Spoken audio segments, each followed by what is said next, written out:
Thank you so much, Ondiro. Now, welcome to the segment that gives you, our viewers, an opportunity of giving your comments on our topic of discussion. Now, we're looking at the BBI report, something that was was launched on Monday by President Uhuru Kenyatta and former Prime Minister Raila Amolo Odinga. Now, as usual, we'll look at some of your comments on Twitter. And first one, at John Jagger, he says, Kenya should normalize a single 5-year term for president, governor, MP, senator, etc., where a person elected leaves after 5 years to go and continue with whatever he or she was doing before being elected.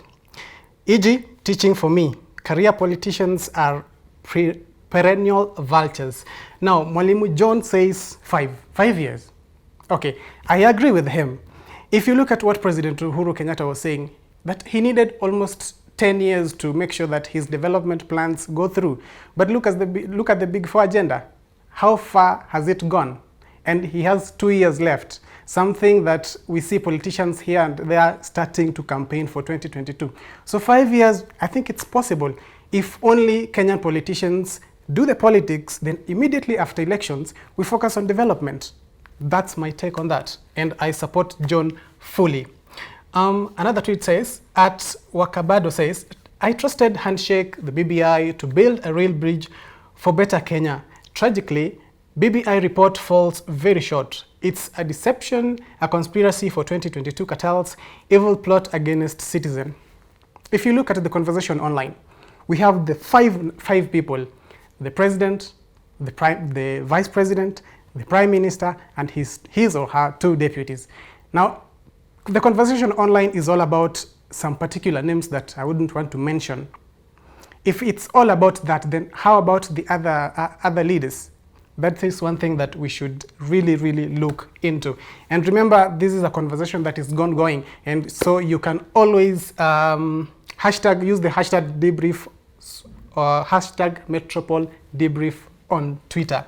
Another one says, at Siomo says, BBI recognizes that Kenya's large number of energetic and skilled youth are unfortunately idle and unemployed. They feel excluded, left out, and neglected in building our economy and governance. Now, we've talked about the youth for a very long time. Even before the 2010 Constitution was promulgated, now there is the BBI. But let's go back. 2010 Constitution. What has it done to the youth so far that needs to be changed? One thing that is sure is that for Kenya, I don't think it's about the kind of constitution that we have. It's implementing some of these things that are part of the constitution. And that is where we leaders, not me as a leader, that's how Kenyan leaders fail at implementation, not the constitution itself. At Martha Karua says, the BBI proposes the return of imperial president who will appoint and fire the vice president, prime minister, deputy prime ministers, and ministers. Additionally, the president will appoint the judiciary ombudsman, thus compromising the independence of the judiciary. One thing that needs to have its independence is the judiciary. If you look at the court cases, if you look at the corruption cases, in President Uhuru's term, both of them, we've seen multiple of scandals. So imagine if President Uhuru had the power to appoint someone who makes the decision in terms of the judiciary. How many cases would we have? This is one thing that, for me, is a no-no. How about you? I feel me is no. Then another one, it's Nyambane says, yes, we are a tribal nation. Obviously, we see each other on ethnical lens when it comes to politics. BBI marks the end of ethnic profiling and dirty politics and ushers a united Kenya. A friend of mine was telling me that BBI, we don't need BBI to talk about ethnicity and ending it. If you look at the leadership, kind of leadership that we have in the country, it's all about mtu wetu. Look at the number of ministries in the country, around 20. Look at the number of tribes in Kenya, over 43. If you take one particular tribe, in one particular, to lead each and every ministries, that would be 20. You're left with around 23. Take PSS, that's around 23. Then the president and the vice president. You've traversed all around the tribes within this particular nation, and nobody will feel left out. Not you saying, oh, mtu wetu, hakuna mtu wetu huko juu. That's a politics idea that none of us wants to witness, probably from this year. At Kiba Kenya says, I have not read the BBI report. Kindly, Kiba, please, if you're Kiba, kindly read.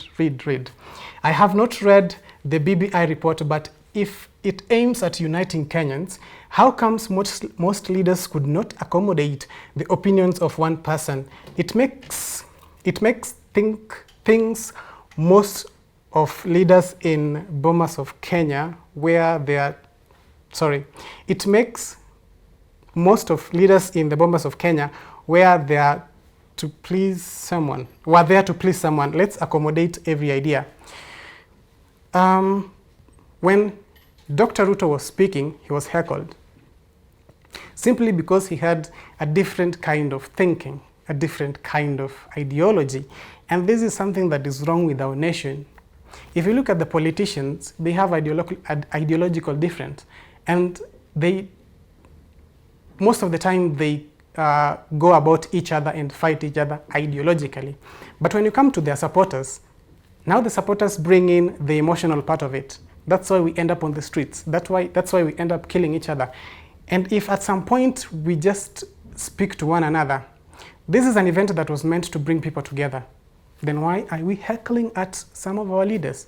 And remember, these people who are there are leaders. And if a leader can heckle at another leader, what do you think the supporters of this particular leader will do? It's the same thing. Now, we move on to WhatsApp, where Tony Muchui says, BBI must fall. There's nothing to benefit to actual Kenyans in it. We don't need more positions. We just need existing systems to work for citizens.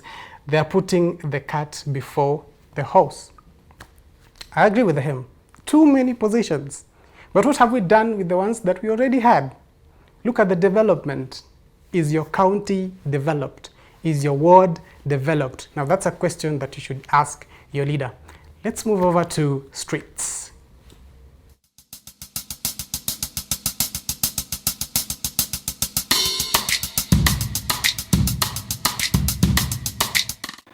Mimi BBI naiamini kwa sababu wale viongozi wetu wako pale ndio wanaiongoza, unaona? Na ni wale viongozi wenyewe tumewachagua.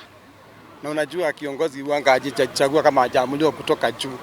Na sisi wote hatuwezi toshea State House. Siwezi kusema ati najichagulia tu watu watano waingie pale kwa viti. Hata huyo mmoja akiingia si ati tutakuja kuchukuliwa hapa tuende tujaze State House. Hapana. Wakenya nafaa janjaruke isikue kwa sababu tunatafutia watu 5 kazi wakuja watuambie mazuri yenye iko na ambayo mazuri yenye watuambie iko hatujui venye itakuwa implemented. Inclusivity should not all be about tribes. We are making inclusivity to be that this tribe has gotten a position, that tribe has gotten a position. BBI ni kupoteza muda na ni serikali kutaka tu pesa yetu ikuwe inaenda. Juu hii viti hata ni viti mingi sana. Kama hii viti ya katiba ya kwanza wameweka, hata hiyo viti inatufinyiria. Sasa hii nayo wameongezea mingi zaidi. Ile pesa ya account ilikuanga 15%, lakini BBI inaipeleka mpaka 35. Na ukiangalia ile 15 imefanya nini, hata uwezi ulisa. Like my account Kakamega, ukienda uwezi ulisa eti hizi 15% imefanya nini hapa, utaona mwenyewe na macho hivi. Ukikucha chini pale unakuta anasema hata kwa what sasa ziko na kitu kama 5%. Sasa what representative? Sasa hata yeye akona pesa za kufanyia kazi huko chini mashinani, ambapo kila Mkenya astahili kupinga hii kitu. The problem I have with the BBI and the issue about corruption is that issue about separation of power.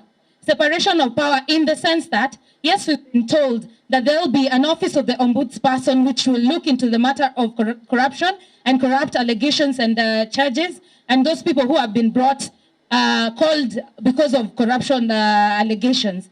Where is the separation of power if the president is the person to appoint the same person who is going to be responsible to bring on board, to put to trial those same people that are corrupt leaders? So if the president, it means this person will not be totally neutral. However much you try and create rules and regulations, if people are not going to stop being corrupt, the culture is going to move on to the people who are younger and younger, because they will obviously see people who are older making money by being corrupt. Tunaambiwa vijana kutakuwa na youth commission pale, vijana kutakuwa na tax free. Hiyo ni kitu kama mtu mwenye ameenda shule atajua kweli ni kitu na ambayo haiwezekani. Kwambia kusema vijana kwa hii nchi yetu ya Kenya, ratio kubwa kwa hii nchi ni vijana. Na vijana ukisema watafanya biashara bila kulipa tax na ndio wengi kwa nchi, then the country will be collapsing. Kwa sasa in current constitution we have a youth council. Na ambapo hata hiyo youth council ukiangalia kiongozi wa youth council, mimi nikimwita kwa lugha heshima nitamuita ni babu yangu. So na sijasikia mtu amefaidika na youth council. So hii youth commission itakuwa implemented yaje?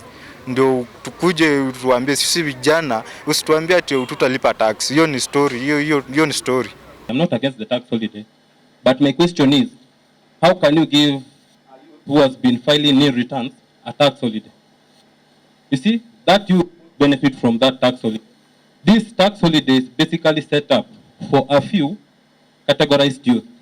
Second, how are we going to curb the issue of leaders setting up shadow companies and placing youth there to conduct tenders, millions of tenders?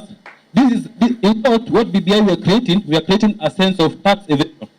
Wale elected members, wale wenye wanawakilisha wananchi, nimeona pale governor amepewa opportunity ya kuwa na deputy wake mwanamke.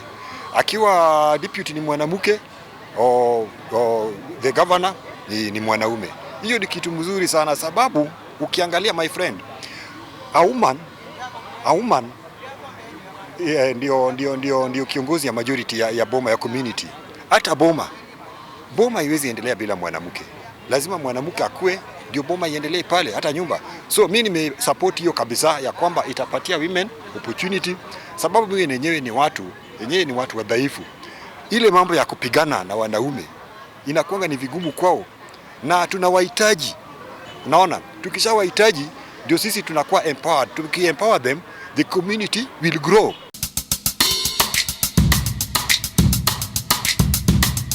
We have time for one more thing, and that is Debrief Take Home. And today, the firebrand is back, and we have to dose each other with a bitter dose of the truth. And unfortunately for you, this time round, you have no option but to swallow. It only takes implementation of that constitution, and it takes political goodwill. Political goodwill to ensure counties get more money. Political goodwill to ensure that when the president is appointing cabinet secretaries, he ensures that women are there. Political goodwill to ensure that when we are voting the right kind of people in. It takes political goodwill. My advice to you, read the BBI report, reread it, and read it again. And while you're reading it, remember, politics is the art of making personal agenda look like national agenda. That's all we had for you. Keep talking to us at Metropole TVKE on Twitter, at Ndiroganga. The hashtag to use is Metropole Debrief, or you can send us an email, metropoletv@metropole.co.ke. That's all we had for you. Again, read the BBI report.